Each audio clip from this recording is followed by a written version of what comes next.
अवशिष्ट कुमार बाराबंकी में 8 सालों से नौकरी कर रहा था। उसका श्रीराम से अचानक संपर्क तब हो गया था जब वह अपने इलाज के सिलसिले में राम मनोहर लोहिया संस्थान में भर्ती था। वह कोविड-19 का क्वारंटाइन मरीज था। इसी बीच उसकी जान पहचान बड़े अधिकारी से लेकर निचले तबके के कर्मचारियों तक हो गई थी। वह अकेला था और अपनी देखरेख उसे खुद ही करनी पड़ती थी। यह देखकर वहाँ काम करने वाला श्रीराम उसकी मदद करने लगा था। सहानुभूति दिखाते हुए उसने अपनी पत्नी संगीता को भी बीच बीच में देखरेख करने के लिए कह दिया। जल्दी अवशिष्ट की श्रीराम और संगीता से अच्छी जान पहचान हो गई। उसकी सेहत में भी काफी सुधार हो गया और अस्पताल से छुट्टी मिल गई। इसके लिए उसने श्रीराम और उसकी पत्नी को तहे दिल से धन्यवाद कहा। जवाब में पत्नी ने उसे एक रोज घर पर आमंत्रित किया। अवशिष्ट जब श्रीराम के घर गया तब उन्होंने उसकी खूब खातिरदारी की, जिससे उनके बीच का आत्मीय संबंध और गहरा हो गया। फिर तो अवशिष्ट का श्रीराम के घर अक्सर आना जाना भी होने लगा। वह श्रीराम और संगीता के कागजी काम में मदद कर दिया करता था, जैसे बैंक, मोबाइल, बिजली बिल, गैस आदि के काम में पति पत्नी दोनों अवशिष्ट की मदद लिया करते थे। इसलिए जरूरत पड़ने पर श्रीराम या संगीता उसे गाहे बगाहे फोन कर बुला लिया करते थे। ऐसे में कई बार अवशिष्ट को संगीता के साथ अकेले में समय गुजारने का मौका मिल जाता था। जल्दी दोनों आपस में काफी घुल मिल गए। संगीता को अवशिष्ट की अदाएं, बातचीत करने का अंदाज, पहनावा, बोलचाल व बर्ताव काफी अच्छा लगता था। अवशिष्ट को भी संगीता एक सभ्य महिला की तरह लगती थी, जबकि वह बहुत कम पढ़ी लिखी थी। संगीता जब कभी अवशिष्ट की तुलना पति श्रीराम से करती तब अवशिष्ट के मुकाबले पति बेवकूफ नजर आता था। संयोग से वह श्रीराम से अच्छे ऊंचे पद पर सरकारी नौकरी में था। फिर क्या था, दोनों को जब कभी मौका मिलता वे साथ साथ खरीदारी करने या यूं ही सैर सपाटे के लिए निकल जाते थे। वे आपस में काफी घुल मिल गए थे। उनके बीच हंसी मजाक भी होने लगा था। संगीता को वह कई बार गिफ्ट भी दे चुका था। श्रीराम इन सबसे अनजान बना रहा। सच तो यह था कि संगीता को अवशिष्ट काफी पसंद आने लगा था। जब कभी वह घर पर नहीं आता था तब संगीता उसे किसी काम के लिए श्रीराम से फोन करवा कर बुला लेती थी। इधर दोनों की मुलाकातों का सिलसिला बढ़ने लगा। उधर श्रीराम की संगीता के साथ तू तू मैं भी होने लगी। फिर भी संगीता की लव स्टोरी परवान चढ़ रही थी। कहने को संगीता 3 बच्चों की मां बन चुकी थी, उम्र भी 40 के करीब पहुंच चुकी थी, लेकिन वह यौन के चरम पर थी। उसकी जरूरतों को पूरी करने में श्रीराम असमर्थ था। वह घरेलू जरूरतों की पूर्ति करने में लगा रहता था। वह न तो संगीता की भावनाओं का ख्याल रख पाता था और न ही उसे यौन सुख ही दे पाता था। संगीता की स्थिति एक जल बिन प्यासी मछली जैसी हो गई थी। ऐसे में वह अवशिष्ट का साथ पाकर कुछ पल के लिए सुखद एहसास का अनुभव करती थी। वह उससे एक दिन भी मिले बगैर नहीं रह पाती थी। श्रीराम को इस बात का एहसास होने लगा था कि संगीता का लगाव अवशिष्ट के प्रति कुछ अधिक ही हो गया है। वह उसे एक भरपूर मर्द के नजरिए से देखने लगी है। सच तो यह भी था कि संगीता श्रीराम की उपेक्षा कर उसे कमजोर मर्द का ताना भी कसने लगी थी, जबकि उसे संगीता की यह हरकत बुरी लगने लगी थी। वह नहीं चाहता था कि संगीता उसके दोस्त के साथ मेल जोल रखे। पानी उसके सिर के ऊपर से बहने लगा था। श्रीराम को संगीता का अवशिष्ट के साथ मिलना जुलना अखरने लगा था। यह देखकर श्रीराम संगीता पर अंकुश लगाने लगा, बात बात पर टोकने लगा। जब उससे बात नहीं बनी तब उसने इस बारे में अवशिष्ट से भी बात की। उसने कहा, यार तुम्हारी मेरी दोस्ती है, मैं चाहता हूँ कि वो हमेशा बनी रहे, लेकिन तुम्हारी खातिर मेरी पत्नी के साथ झगड़ा होता रहता है, इसलिए तुम उससे नहीं मिलो तो अच्छा होगा। उससे फोन पर बातें भी मत किया करो।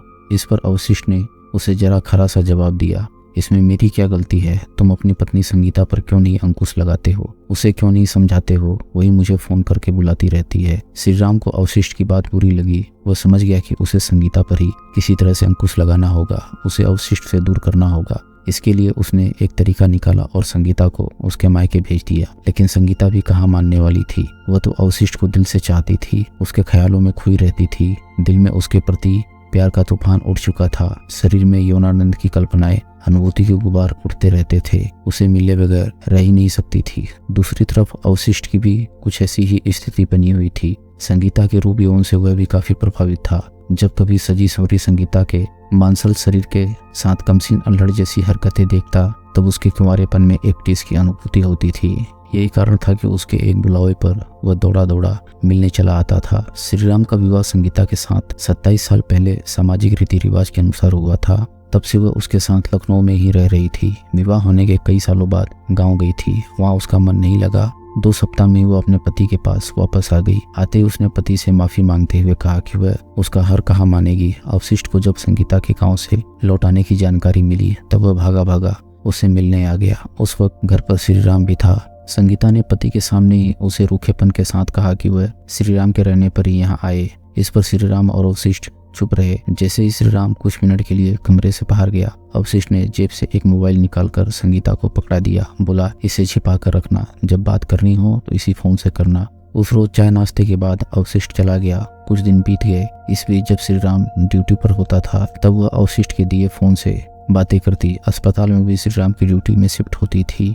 उस रोज उसकी ड्यूटी रात को होने वाली थी। अवशिष्ट को इसकी सूचना संगीता ने फोन करके दे दी थी और उसे अपने घर पर बुला लिया। शाम ढलते ही अवशिष्ट आ गया। उससे काफी देर तक बातें की, आगे की योजना बनाई। रात के 8 बजने वाले थे। संगीता ने अवशिष्ट को रात में वहीं रुकने के लिए कहा। अवशिष्ट तुरंत बाजार गया और अपने और बच्चों के लिए खाने पीने का कुछ सामान ले आया। साथ में शराब की एक बोतल भी खरीद लाया। पहले भी वह श्रीराम के साथ बैठकर कई बार शराब की महफिल जमा चुका था। इसमें संगीता भी साथ दिया करती थी। उस रोज भी वह शराब की बोतल देखकर खुश हो गई। काफी दिनों बाद अवशिष्ट के साथ पैग लगाने का मौका जो मिल गया था, वह भी अकेले में। अवशिष्ट ने फटाफट शराब के 2 पैग गटक लिए और कमरे में पड़े बेड पर पसर गया। थोड़ी देर में संगीता प्लेट में कुछ नमकीन ले आई। गिलास खाली देखकर बोली, अकेले अकेले गटक गए। अवशिष्ट लेटा लेटा बोला, एक और बना दो। संगीता गिलास में 2 पैग शराब डालने के बाद अपने साथ गिलास में 1 पैग बना लिया। गिलास को छोटे टेबल पर रखकर अवशिष्ट को उठने के लिए कहा। अवशिष्ट ने उठने के बजाय अपना हाथ बढ़ा दिया। ये लो, खींचकर उठाना जरा। संगीता मुस्कुराती हुई उसका हाथ खींचने लगी, लेकिन वह अपनी ताकत लगाती कि इससे पहले अवशिष्ट ने उसे ही खींचकर अपने ऊपर गिरा लिया। अरे अरे, ये क्या करते हो, कहती हुई संगीता अवशिष्ट के शरीर पर गिर पड़ी। संगीता उठने का प्रयास करने लगी। हालांकि अवशिष्ट की मदद से वह उठ पाई और अपने अस्त व्यस्त कपड़े को संभालने लगी। इस क्रम में अवशिष्ट की निगाहें उसकी मांसल शरीर पर पड़ गई। एक नजर उसने उभार पर भी डाली और दूसरी नजर उसकी शर्माई हुई आंखों पर। संगीता ने चुपचाप शराब का गिलास उसे पकड़ा दिया। अपना गिलास तो उठाओ, अवशिष्ट बोला। संगीता ने अपना गिलास उठा लिया और अपने अपने गिलास को एक साथ होठों से लगा लिया। उसके बाद संगीता ने 3 पैग और बनाए। उन्होंने नमकीन खाई, चीयर्स किया, फिर पैग पर पैग गटकते रहे। अवशिष्ट पर शराब का नशा छाने लगा था, जबकि संगीता पर शराब के साथ साथ यौन का नशा भी छा चुका था। दोनों कब 2 जिस्म एक जान हो गए, पता ही नहीं चला। आधी रात को जब संगीता को होश आया तब उसने खुद को अवशिष्ट की बलिष्ठ बाहों में पाया। लंबे अरसे के बाद उसने अपनी कामुकता को इतना शांत महसूस किया था। अवशिष्ट की भी आंखें खुल चुकी थी। उसे भी संगीता के समर्पण को लेकर आश्चर्य हुआ। दोनों एक दूसरे से अलग हुए, अपने अपने कपड़े पहने और बैठकर इधर उधर की बातें करने लगे। संगीता ने पति को लेकर आशंका जताई। चिंतित होकर बोली, हमारे संबंध के बारे में श्रीराम को नहीं मालूम पड़ना चाहिए, वरना वह हमें कहीं का नहीं छोड़ेगा। उसे कैसे मालूम होगा, अवशिष्ट बोला। हालांकि सवाल तो दोनों के मन में था कि वे श्रीराम की नजरों से बचते हुए इस नए रिश्ते को कायम कैसे रखे। इसका हल संगीता ने ही निकाला कि वे चोरी छिपे मिलेंगे। उसे छिपकर फोन पर बातें होंगी। वे बातों में इतने खो गए कि उन्हें पता ही नहीं चला कि सुबह के 4 बजने वाले हैं। वे अपने संबंधों के आड़े आने वाली समस्या का समाधान निकालने में लगे थे। तभी दरवाजा खटखटाने की आवाज आई। संगीता ने कौन है पूछा तो बाहर से श्रीराम की आवाज आई। उसने भागकर शराब की बोतल, नमकीन के प्लेट, गिलास आदि हटाकर बिस्तर ठीक किया और दरवाजा खोला। अवशिष्ट श्रीराम को आया देखकर सकपका गया। श्रीराम भी उसे घर में देखकर पूछ बैठा, तुम यहाँ रात को यहीं थे? अरे नहीं, मैं तो अभी अभी आया हूँ, तुम्हारे बारे में पूछ ही रहा था।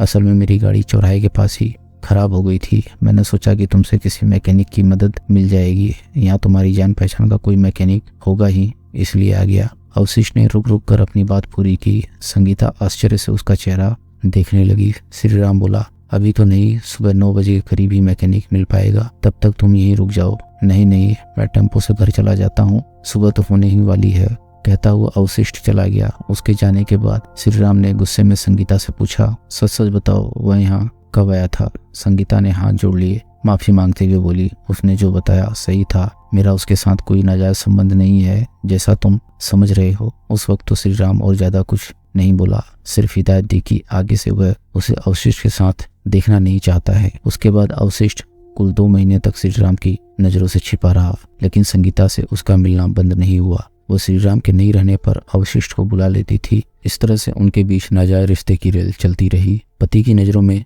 अच्छी बनी रहने के लिए वह उसकी हर बात मान लेती थी। इसकी जानकारी श्रीराम को भी हो गई थी, लेकिन अपनी बदनामी के डर से चुप लगाए हुए था। धीरे धीरे उसने संगीता को सही रास्ते पर लाने की काफी कोशिशें की, मगर संगीता पर तो इश्क का भूत और जिस्म का नशा सवार था। जब कभी पति शारीरिक संबंध के लिए कहता तो सिर दर्द का बहाना बना लेती थी, जबकि वह प्रेमी से गुलछर्रे उड़ाया करती थी। श्री राम उनके बीच के रिश्ते को रोक पाने में असफल था, वह विवश भी था। धीरे धीरे अवशिष्ट पहले की तरह बेधड़क संगीता के पास आने जाने लगा। फिर से अवशिष्ट को लेकर घर में श्री राम और संगीता के बीच कलह होने लगी। एक दिन श्री राम दोपहर के समय घर पहुंचा तो संगीता को आधे अधूरे कपड़ों में पाया। उस वक्त अवशिष्ट भी मौजूद था। उसने उसे काफी भला बुरा कहा। उसके जाने के बाद संगीता को भी समझाया। घर में रोज रोज के कलह से बचने के लिए संगीता जरूरी काम का बहाना बनाकर मायके चली गई। मायके वालों को जब संगीता के अवैध रिश्तों के बारे में जानकारी मिली तब उन्होंने भी उसे समझाने की कोशिश की। फिर वह मायके से वापस आ गई। लखनऊ आते ही उसका पुराना खेल फिर शुरू हो गया। अगली बार जब संगीता और अवशिष्ट मिले तब उन्होंने अपने भविष्य की योजना बनाई कि कैसे श्री राम से छुटकारा पाया जाए। संगीता ने कहा कि श्री राम के रहते एक साथ बगैर रोक टोक के सुख शांति से जीवन गुजारना मुश्किल है। अवशिष्ट ने जब पूछा कि क्या किया जाना चाहिए तब संगीता ने दो प्रस्ताव रखे कि कहीं भाग चले या फिर श्री राम को रास्ते से हटाने का वही कोई तरीका बताए। दोनों की किसी भी बात पर रजामंदी नहीं बनी। अवशिष्ट ने संगीता को सपने दिखाते हुए कहा कि वह उसके कहने पर श्री राम को हमेशा के लिए रास्ते से हटा देगा। इससे उनके जीवन भर के लिए कांटा तो दूर हो जाएगा, साथ ही उसके मरने के बाद मकान, फ्लैट, धन उसके नाम हो जाएगा। यहाँ तक कि अनुकंपा पर उसे नौकरी भी मिल जाएगी। इस तरह से वह श्री राम की सारी संपत्ति की वारिस बन जाएगी। यह प्रस्ताव संगीता को अच्छा लगा, जबकि सच तो यह भी था कि इससे अवशिष्ट को भी फायदा होने वाला था। वह चाहता था कि श्री राम की मौत के बाद उससे शादी कर लेगा और फिर उसकी संपत्ति का हकदार भी बन जाएगा। संगीता के हामी भरने के बाद योजना बनाई गई। इसमें संतोष और सुशील को पैसे का लालच देकर योजना में शामिल किया गया। श्री राम अपनी कार बेचना चाहता था, यह बात उसने अवशिष्ट को भी बता दी थी। तब कार्यक्रम के अनुसार अवशिष्ट ने श्री राम से कहा कि कार खरीदने के लिए दो युवक मेडिकल संस्थान में आए हैं। वे कार की टेस्ट ड्राइव करना चाहते हैं। उनके साथ उनके परिवार की एक महिला भी है। वे युवक कोई और नहीं बल्कि अवशिष्ट द्वारा भेजे गए भाड़े के बदमाश सुशील और संतोष थे, जो कुंती नाम की महिला को इसलिए साथ लेकर आए थे ताकि श्री राम को उन पर शक न हो। टेस्ट ड्राइव के बहाने दोनों युवक श्री राम को कार में बिठाकर फैजाबाद रोड पर ले गए। इसके बाद वे किसान पथ से कार को इंदिरा नगर की ओर ले गए। वहां एक सुनसान जगह पर कार रोक दी। अवशिष्ट अपनी कार से उनके पीछे पीछे चल रहा था। उसके साथ प्रेमिका संगीता भी थी। सुनसान जगह पर श्री राम को कार से उतारने के बाद सुशील ने तमंचे से श्री राम पर फायर झोंक दिया, लेकिन फायर मिस हो जाने के कारण अवशिष्ट के दिए हुए पिस्टल से श्री राम को गोली दाग दी। उसकी घटनास्थल पर ही मौत हो गई। दोस्तों, अगर आपको कहानी पसंद आ रही हो तो वीडियो को लाइक करें और चैनल को सब्सक्राइब करें। हम ऐसी मजेदार कहानियां आपके लिए लाते रहेंगे।